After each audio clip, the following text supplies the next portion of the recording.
Senator, again, I support taking a hard look at the delegated authority I'm not process. asking you for a hard look. I'm asking you for a commitment here because you have the opportunity to make things right.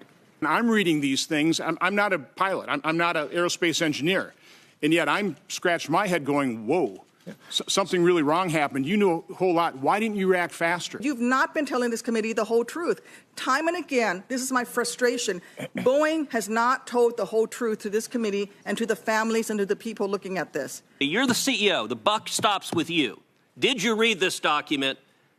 And how did your team not put it in front of you, run in with their hair on fire, saying, we got a real problem here?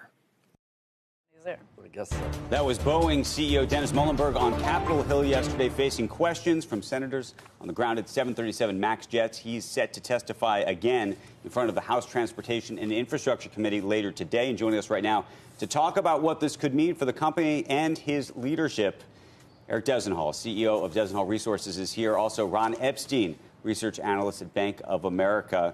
Eric, I'm going to go to you first. Does Dennis survive?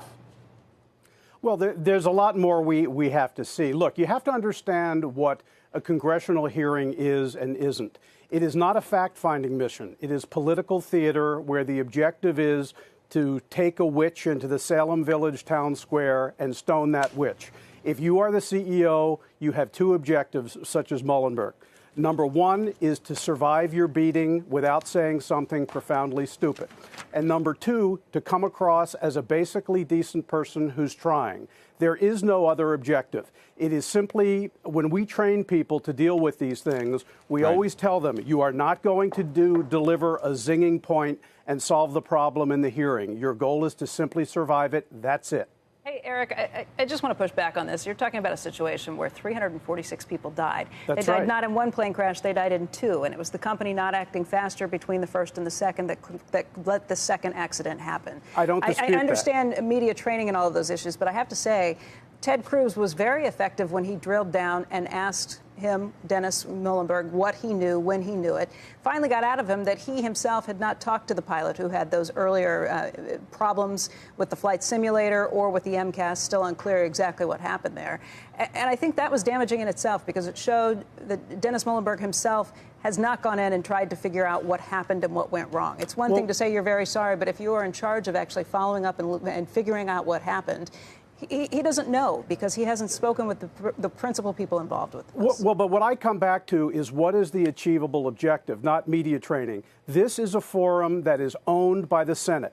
This is not a forum that is owned by the person under fire. And so a lot of what happens is the pundit class, the media, has an expectation of what you can achieve in a congressional hearing. More broadly, I think you're right. But what the solution is going to be is beyond what the hearing is. I mean, for example, one of the things I've seen is a lot of comparisons to BP, which is not a great comparison. But I said on this very show when that happened, plug the leak, clean the mess, compensate the community. The minute that leak was plugged, that story fell out of the news. Eric, I want to go to Ron for a second. As someone who looks at this as a company and as a stock, do you want him to be running this company right now, Dennis Muilenburg? Right. So I think you have to ask that question: what's the broader market want?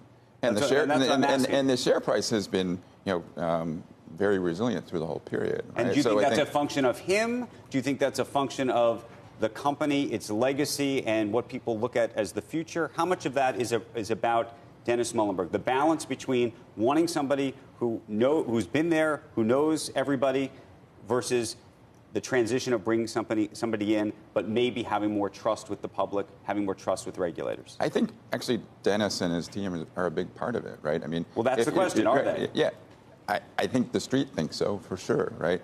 If you look at the change in the company's financials under his tenure, it's been pretty remarkable, right?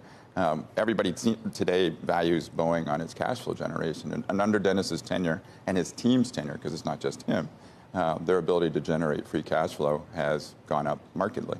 And you don't think, if you look at where the stock is today, that would there be here, let me ask you differently. Sure. If he left the company, would the stock go up or down that day? That's a great question.